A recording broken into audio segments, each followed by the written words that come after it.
आज हम आपको फाइनल डेस्टिनेशन मूवी का पार्ट 2 एक्सप्लेन करेंगे, जो 2003 में रिलीज हुआ। मूवी के शुरू में हम एक कॉलेज स्टूडेंट किम्बरले को कार में देखते हैं, जो अपने मेल और फीमेल फ्रेंड्स के साथ बीच वेकेशन पर जा रही होती है। जब वो लोग हाईवे पर खड़े होते हैं तो उनके पास एक मांगने वाली बूढ़ी औरत आती है। उस बूढ़ी औरत के पास एक बैग होता है, जिसके अंदर से सारे कैन सड़क पर गिर जाते हैं। वो सब उसकी कोई हेल्प नहीं करते और उसे इग्नोर करते हुए गाड़ी स्टार्ट कर देते हैं। रास्ते में उन्हें एक स्कूल बस दिखाई देती है, जिसके अंदर स्टूडेंट्स पाइल अप चला रहे होते हैं। उस स्कूल बस पर किम्बरले के अलावा कोई ध्यान नहीं देता। जब वो रेडियो ऑन करती है तो उसे पता चलता है कि 1 साल पहले और आज ही के दिन वो हादसा हुआ था, जिसमें वो फ्लाइट तबाह हो गई थी। वो रेडियो का चैनल चेंज करती है तो एक सॉन्ग प्ले होता है, जिसका नाम था हाईवे टू हेल, और उसे ये बात बहुत अजीब लगती है। फिर वो लड़की किम्बरले देखती है कि उस हाईवे पर और भी बहुत सारे लोग हैं। हाईवे पर उन सबके आगे एक ट्रक जा रहा था, जिसके अंदर लकड़ी के बहुत बड़े बड़े लोग थे। किम्बरले को फील होता है कि कुछ बहुत बुरा होने वाला है। अचानक से उस ट्रक की चेन टूट जाती है और सारे वुडन लोग हाईवे पर गिरने लगते हैं। उस हाईवे पर एक पुलिस ऑफिसर भी जा रहा होता है। एक लोग उसकी कार के अंदर घुसकर उसको क्रश कर देता है और उधर एक बाइक राइडर भी होता है,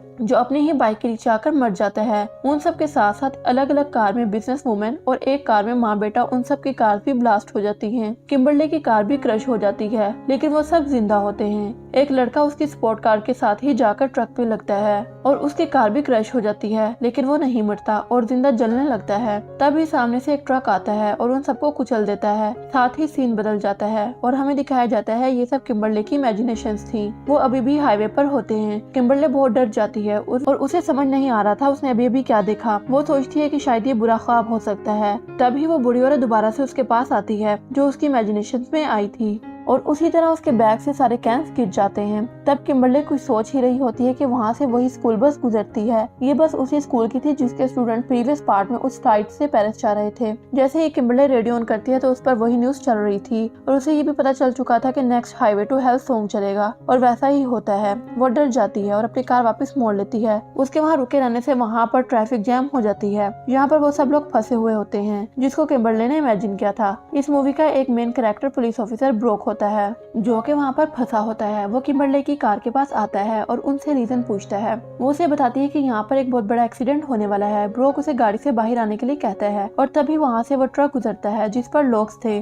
किम्बरले उसे कहती है कि ये वही ट्रक है जिसकी वजह से एक्सीडेंट होगा। किम्बरले उसे बता ही रही थी कि वहाँ पर एक्सीडेंट हो जाता है। उसे कुछ समझ नहीं आ रहा था कि ये क्या हो रहा है कि तभी वहाँ पर वो एक सिंबल देखती है जिस पर 180 लिखा होता है, जो कि प्रीवियस पार्ट में दिखाए गए फ्लाइट 180 से कनेक्टेड था। इसी दौरान उसके पीछे से एक ट्रक आ रहा होता है, जिससे ब्रूक ऑफिसर उसे बचा लेता है, लेकिन किम्बरले के तीनों दोस्त मारे जाते हैं। रियलिटी में सब कुछ उसकी इमेजिनेशन से उल्टा जा रहा था, यानी उसके दोस्तों को सबसे लास्ट पर मरना था और वो सबसे पहले मर गए थे। लेकिन किम्बरले खुश थी कि उसने खुद को और बाकी लोगों को बचा लिया था। ऑफिसर ब्रोक के साथ तमाम सर्वाइवर्स बैठे होते हैं और यहाँ पर वो जब किम्बरले से इन्वेस्टिगेशन कर रहा होता है तो हमें पता चलता है कि किम्बरले के साथ भी वैसा ही हुआ था जैसा इस मूवी के पार्ट 1 फ्लाइट एक्सप्लोजन के सर्वाइवर एलेक्स के साथ हुआ था। यहाँ हमें पता चलता है कि एलेक्स भी मर चुका है, लेकिन एक और सर्वाइवर क्लियर अभी जिंदा है और उसने खुद को एक जगह पर लॉक किया हुआ है ताकि वो बच सके। इनमें से कोई भी इस बात का यकीन नहीं करता कि कोई अपनी मौत को कैसे टाल सकता है, लेकिन वो हैप्पी थे कि वो सब बच गए थे। और उनमें से एक लड़का जिसके $2.5 मिलियन की लॉटरी निकली थी, वो बहुत सारी शॉपिंग करके अपने अपार्टमेंट में आ जाता है। वो देखता है कि उसके पैन में कुछ पुराने नूडल्स पड़े हुए थे। वो इन्हें विंडो से बाहर फेंकता है और अपने लिए कुछ नया बनाने लगता है। वो फ्रिज से चाइनीज डिश निकालता है, तभी उसके फ्रिज में लगी हुई एक मैग्नेट उसकी फूड में गिर जाती है। वो बिना देखे उसे ओवन में रख देता है और साथ में वो पैन में कुछ फ्राई कर रहा था। इसी दौरान वो अपने गोल्ड की वॉच पहनकर उसे देखकर खुश हो रहा था और साथ ही अपनी गोल्ड की रिंग पहनकर भी देखने लगता है। तभी ओवन में स्पार्क हो जाता है और उसके हाथ से वो रिंग सीधा सिंक में गिर जाती है। वो इसको पकड़ने के लिए सिंक में हाथ डाल देता है, लेकिन उस गोल्ड वॉच की वजह से उसका हाथ बाहर नहीं निकल रहा होता। उसी दौरान ओवन में शॉर्ट सर्किट हो चुका था और पैन में भी आग लग चुकी थी। वो अपनी तरफ से किसी कपड़े से आग बुझाने की कोशिश करता है, लेकिन उसकी वजह से पूरे घर में आग फैल चुकी थी। वो किसी तरह अपना हाथ सिंक से बाहर निकालता है और वो देखता है कि उसके रूम की सारी विंडोज बंद हो चुकी होती है। वो विंडोज तोड़कर बाहर निकल आता है। जैसे ही वो स्टेयर से नीचे उतर रहा होता है तो उसके रूम में ब्लास्ट हो चुका होता है। वो स्टेयर से नीचे उतरने की कोशिश करता है, लेकिन वो जैम थी। काफी कोशिश करने के बाद वो खुल जाती हैं और वो नीचे उतर आता है। वो वहाँ से जाने ही लगता है कि उसका पाँव उसी के फेंके हुए नूडल्स के ऊपर आ जाता है और वो जमीन पर गिर जाता है और तभी ऊपर फंसी हुई लैडर सीधा उसकी आंख में आकर गिरती है, जिससे उसकी मौत हो जाती है। दूसरी तरफ ऑफिसर ब्रोक दिखाया जाता है, जो फ्लाइट 180 के सर्वाइवर पर रिसर्च कर रहा था। उसे पता चलता है कि वो लोग जो बच चुके थे वो बाद में काफी अजीब एक्सीडेंट में मर गए। हमें यहाँ पर पता चलता है कि एलेक्स कार पर ईंट गिरने से मर गया था और उसके साथ क्लियर भी थी जो कि एक्सीडेंट हुआ था। दूसरी तरफ सब लोग जो हाईवे एक्सीडेंट से बच गए थे वो अभी भी काफी खुश थे, लेकिन जैसे ही टीवी पर उस लड़के की न्यूज आती है जिसकी रिसेंटली डेथ हुई थी तो वो काफी परेशान हो जाते हैं। किम्बरली क्लियर से मिलकर बहुत सारे क्वेश्चन पूछना चाहती थी, इसलिए वो उसे मिलने के लिए साइकेट्रिस्ट वार्ड में जाती है। क्लियर उसे कहती है कि तुम्हें साइन पर ध्यान देना होगा क्योंकि सिर्फ साइन ही ऐसी चीज है जो उन्हें बचा सकती है। यहाँ हमें पता चलता है कि किम्बरली की इमेजिनेशन में डेथ उल्टी चल रही है, यानी जो सबसे लास्ट पर मरा था उसकी सबसे पहले डेथ होगी और जो सबसे फर्स्ट पर मरा था उसकी सबसे लास्ट पर। किम्बरली क्लियर से मदद मांगती है लेकिन वो उसकी कोई मदद नहीं करती और किम्बरली गुस्से से वहाँ से चली जाती है। जैसे ही वो घर पहुँचती है उसे ऑफिसर ब्रॉक मिलता है। उसे किम्बरली की बातों पर यकीन होने लगता है। फिर किम्बरली देखती है कि विंडोज के बाहर पिजन्स हैं। वो इस साइन से जान लेती है कि अगला नंबर उस माँ बेटे का है। वो दोनों इन्हें ढूंढने के लिए निकल जाते हैं। दूसरी तरफ हमें क्लियर दिखाई जाती है जो सोच रही होती है कि ऐसे जीने से बेहतर है कि मैं मर जाऊं, और वो फाइनली सोचती है कि मैं साइकेट्रिस्ट वार्ड से बाहर चली जाऊंगी। वो माँ अपने बेटे को डेंटिस्ट के पास लेकर आई होती है और यहाँ काफी अजीब सा म्यूजिक चल रहा होता है जो पहले भी चला करता था। उस साइड पर कंस्ट्रक्शन का काम हो रहा होता है जिसकी वजह से बहुत सारे कबूतर विंडो से आकर टकराते हैं।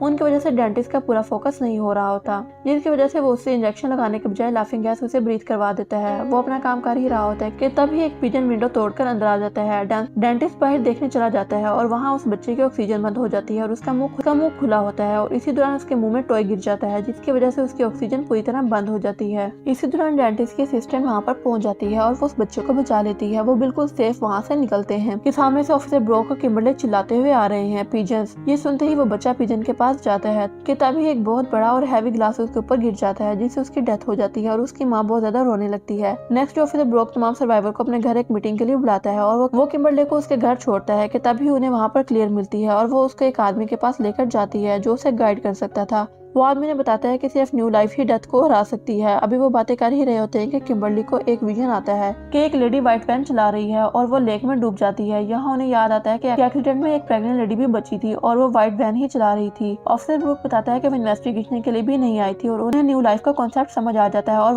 वो कहते हैं कि हमें इसाबेला बेबी को बचाना है। ब्रोक क्योंकि पुलिस ऑफिसर था तो इसलिए इसाबेला बेबी को ढूंढना मुश्किल नहीं था, यानी उस लेडी को ढूंढना आसान था क्योंकि उसने शहर की तमाम पुलिस को बता दिया था। नेक्स्ट डे सब लोग ऑफिसर ब्रूक की बिल्डिंग में आते हैं और हमें दिखाया जाता है कि उस बिल्डिंग के लिफ्ट के दरवाजे ठीक से काम नहीं कर रहे थे। लिफ्ट में वही अजीब सा म्यूजिक प्ले हो रहा था जो कि एक डेथ सॉन्ग से जाना जाता था। वो सब इकट्ठे होते हैं और क्लियर बताती है कि वो माँ जो बच गई थी उसका अगला नंबर है और अगर उन्हें बचना है तो उन्हें साइन का ख्याल रखना होगा। ये सब सुनते ही वहाँ से एक सर्वाइवर और वो लेडी चली जाती है। उसका बेटा मर चुका था तो उसे अपनी जिंदगी की कोई परवाह नहीं थी। उनके जाने के बाद एक सर्वाइवर जो ड्रग एडिक्ट था उसको एक सिंबल नजर आता है। उसे शैडो में एक आदमी नजर आता है जिसके हाथ में हुक्स थे और वो आदमी उन दोनों के साथ लिफ्ट में होता है। क्लियर जल्दी से उस लेडी को कॉल करती है और उसके हाथ से फोन नीचे गिर जाता है। जैसे ही वो अपने फोन को उठाने नीचे झुकती है तो एक हुक उसकी शर्ट में अटक जाता है। जैसे उन्हें पता चलता है कि हुक वाला आदमी उन्हें मारने वाला है तो वह डर जाती है और लिफ्ट से बाहर भागने लगती है, लेकिन उस लिफ्ट के दरवाजे खराब थे। उस लेडी का सर उस लिफ्ट के दरवाजे में फंस जाता है। क्लियर के आने पर भी वो कुछ नहीं कर पाते और उसका सर उसकी बॉडी से अलग हो जाता है।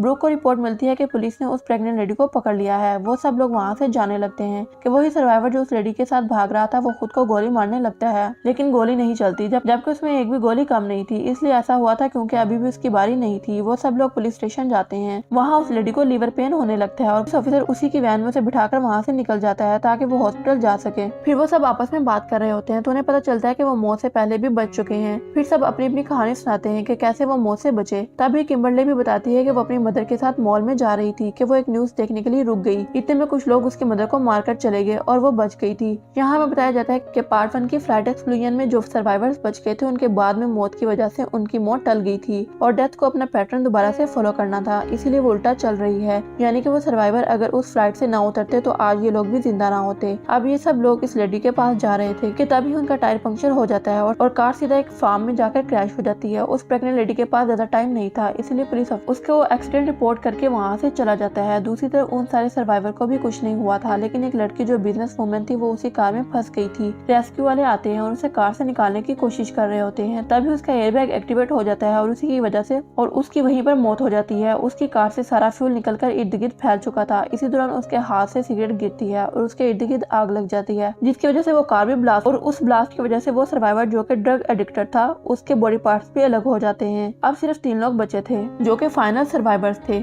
उनमें किम्बरली, ब्रोक और क्लियर थे। वो उस प्रेग्नेंट लेडी को लेकर हॉस्पिटल जा रहे होते हैं कि किम्बरली को फिर से विजन आते हैं कि एक डॉक्टर उस लेडी को मार देगी। वो लोग हॉस्पिटल पहुंच जाते हैं। वहाँ पर एक सर्वाइवर जो कि एक्सीडेंट में जख्मी हुआ था, क्लियर उसको देखने के के लिए जाती है और अब उसकी बारी भी आ चुकी थी क्योंकि उसके ऑक्सीजन सिलेंडर के पाइप निकल चुकी थी। फिर जिस डॉक्टर के बारे में किम्बरली को वियन आया था वो उस लेडी को मार देगी। वो दोनों मिलकर उसे रोक लेते हैं और इधर उस लेडी का बेबी इस दुनिया में आ जाता है। वो दोनों काफी हैप्पी थे क्योंकि एक न्यू लाइफ आ चुकी थी। वो ये न्यूज जाकर क्लियर को देते हैं कि तभी किम्बरली दोबारा से वियन आता है कि वो लेडी जिसका भी बेबी हुआ है वो उस एक्सीडेंट में मरने ही नहीं वाली थी, यानी उन लोगों ने कुछ भी नहीं बदला था। क्लियर जल्दी से उस जख्मी सर्वाइवर के कमरे में जाती है, लेकिन जैसे ही वो कमरे का दरवाजा खोलती है वहाँ पर एक फायर एक्सप्लोजन हो जाता है और क्लियर और सर्वाइवर दोनों मारे जाते। तब किम्बरली को समझ आता है कि उसके वियन में उसे और कोई नहीं बल्कि वो खुद ही दिखाई दे रही थी। उसे अब समझ आ चुका था कि उसे क्या करना है। वो वहाँ की एम्बुलेंस लेकर सीधा लेक में छलांग लगा देती है। उसके पीछे पीछे ब्रोक भी कूद जाता है। किम्बरली को बचाने की कोशिश करता है लेकिन बहुत देर हो जाती है। उसकी सांस रुक गई थी और उसकी आंखों के आगे अंधेरा आ गया तो उसे सामने वही डॉक्टर दिखाई देती है जो उसके वियन में आई थी। वो उस प्रेग्नेंट लेडी को मार देगी, लेकिन इस बार उसने किम्बरली को न्यू लाइफ दी थी और उसी न्यू लाइफ ने मौत को रोक दिया था। अब ब्रूक और वो आराम से जी सकते थे। इसके बाद हमें कुछ दिन बाद का सीन दिखाया जाता है जब वो दोनों बहुत से लोगों के साथ लंच कर रहे होते हैं, जहाँ उन्हें पता चलता है कि उनके दोस्त ने भी किसी की जान बचाई थी। ये सुनते ही वो परेशान हो जाते हैं क्योंकि उन्हें डेथ का प्लान पता था। तभी उनका बारबेक्यू सेटअप ब्लास्ट हो जाता है और यहाँ पर ही ये मूवी खत्म हो जाती है। अगर आपको मूवी की एक्सप्लेनेशन पसंद आई हो तो वीडियो को लाइक करें और चैनल को सब्सक्राइब करें। मिलते हैं नेक्स्ट वीडियो के साथ, तब तक के लिए गुड बाय।